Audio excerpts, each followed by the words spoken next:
Yeah, so the next thing. What's up guys? Welcome back to my channel. You guys have probably seen me online before with some videos, but I've decided to wipe the channel clean and start again, and I'm kicking it off with a new series or segment called Halftime. And in Halftime, we pretty much talk about topics that might be a bit of a conversation starter or might kick up a bit of a fuss, but let's see how it goes, and I hope you enjoy my first episode. Okay, so to kick off the series, I've got one of my best friends, Vanessa here. Yay! So basically we're just going to be discussing some things that we have noticed since moving here.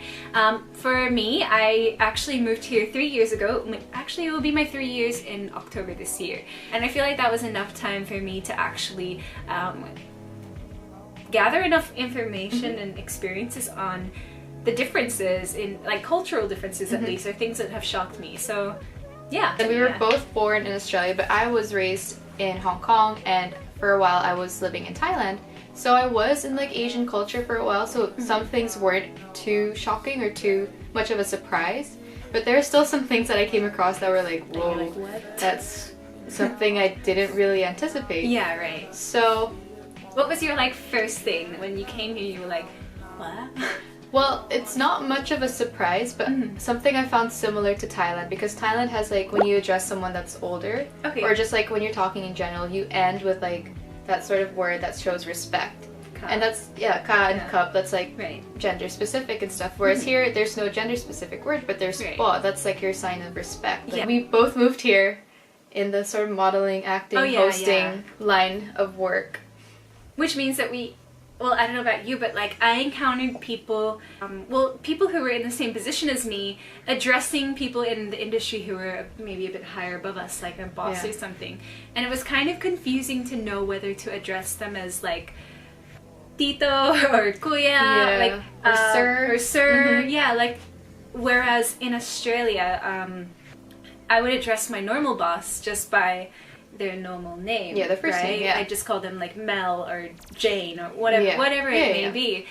Calling them Mr. or Sir or Ma'am, like it just, I don't even know how to pronounce it anymore. It just would seem a bit high weird. School? Like, I mean, if I called someone Mr. something, like if I called someone Mr. so-and-so, I feel like I'd be back in high school handing in a report. It like, seems too formal back home to say it. Yeah, but whereas here, it's really common, but at the same time I still feel like I don't know where to say it. It's not just common, it's also expected. Like if you don't lead up or you don't finish your sentences or add po in the middle of it, you seem like you're a little disrespectful.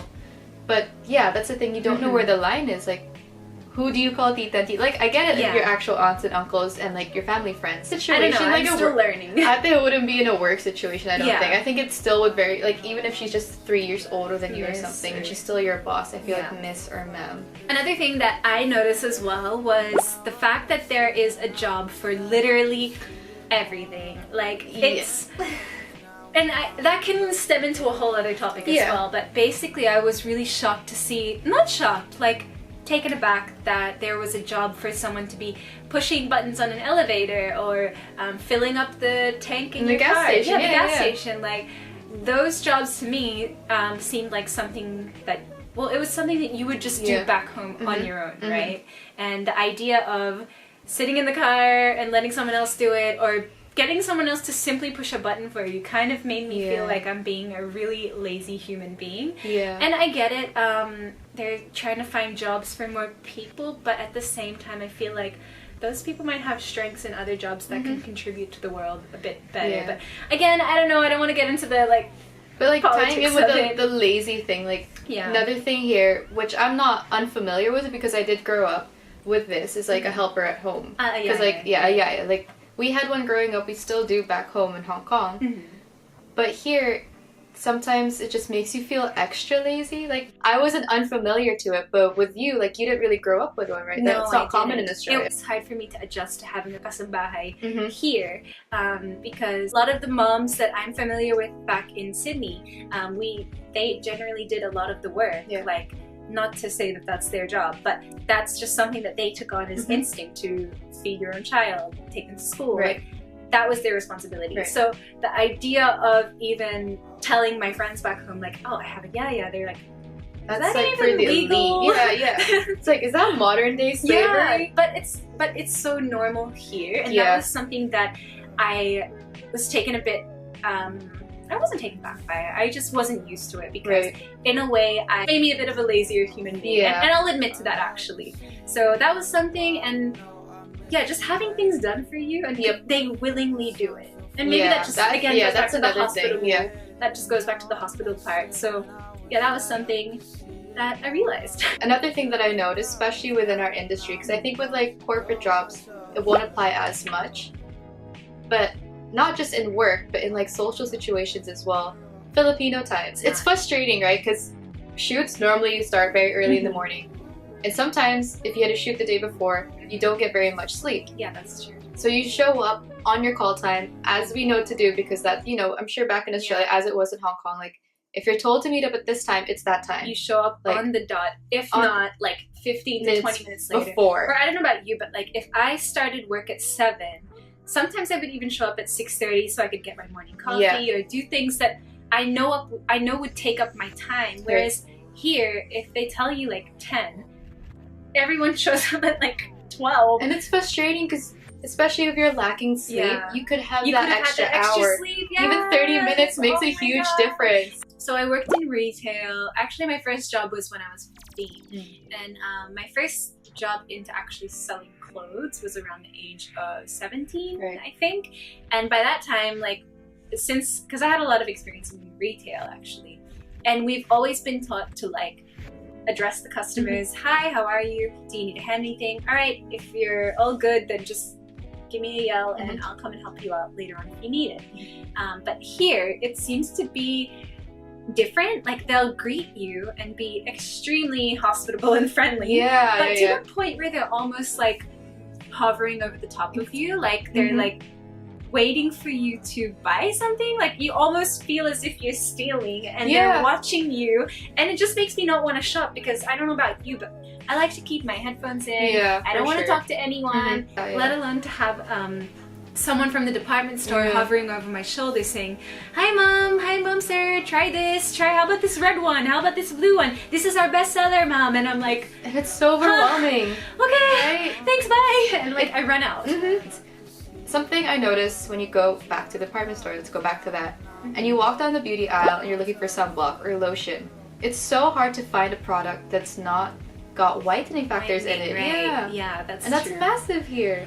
As someone who comes from a country where tanning is a part of our culture, like we go to the beach to get tan, whereas here white is more admirable, especially in our industry. For sure. Everything is whitening products, whitening tablets, and there's a difference between the whitening drips. Just touched it. Okay.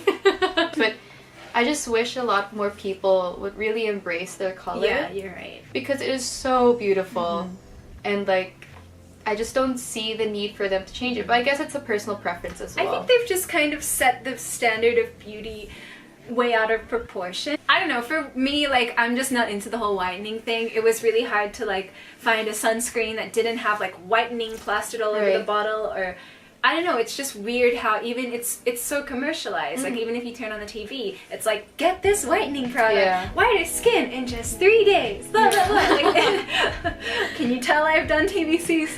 So yeah, like that's just something that I find a bit bizarre because it's really set this unrealistic beauty standard, and it also encourages girls to not be proud of their skin color. Like this is something you were born with and you should be proud of. So yeah, that's just my take on it. It's of a tricky topic to talk about because there are people who are insecure about their skin color, and I don't know, I just think everyone should be happy with what they've got, and I mean each to their own, right? So I don't know, if you guys can help to enlighten us a bit more on that topic, let us know, because I mean we could be completely wrong, or we're always open to being educated more about a subject that we don't really know about. So.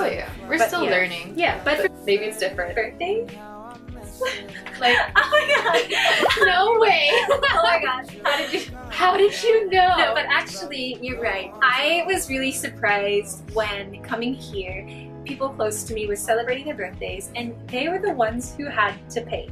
And I'll admit that was pretty shocking to me because back home we actually organize with our friends, like, hey, we're going to meet at this restaurant at this time, and it's going to cost this much money. And it's $30 to $50 a head. And you just go to the event knowing that you're going to lay out this amount of money. And your friends would normally be the ones to say, hey, I've got you this time. I'm going to pay for your dinner. And that's normally their birthday present to you. Whereas here, you have to pay for people, and that just kind of blows my mind. If you're saving up for a trip or a new laptop, new phone, and your birthday's coming up, and you might want to like treat yourself. Damn, gotta spend it on other people. Right? I mean, that sounds so bad. Like, of course, sometimes you want it that way. You want to like treat your friends, or you want to make sure everyone's having a good time. Like that then ties back to how we say like Filipinos are very hospitable. But it's just, you know, like, I don't know, for me, like if I'm going on a trip or saving up to buy myself a new phone for my birthday, like kind of you treat yourself. You've been working hard, you deserve it, girl.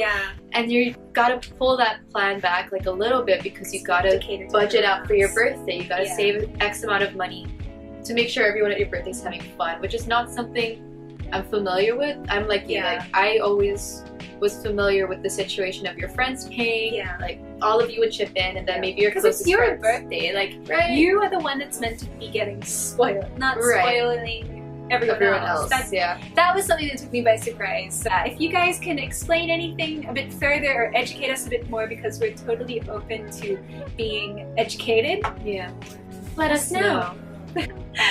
Okay, so that is the end of the video for today. I hope you guys enjoyed. If you have any suggestions for our next video, please let us know or sound off in the comments down below. If you guys wanted to simply educate us further on any of the topics that we talked about, that would actually be amazing, because we might not be fully aware of why a situation is the way it is. But this video was not made to offend anyone or insult either countries. We love the places that we come from. We love the Philippines.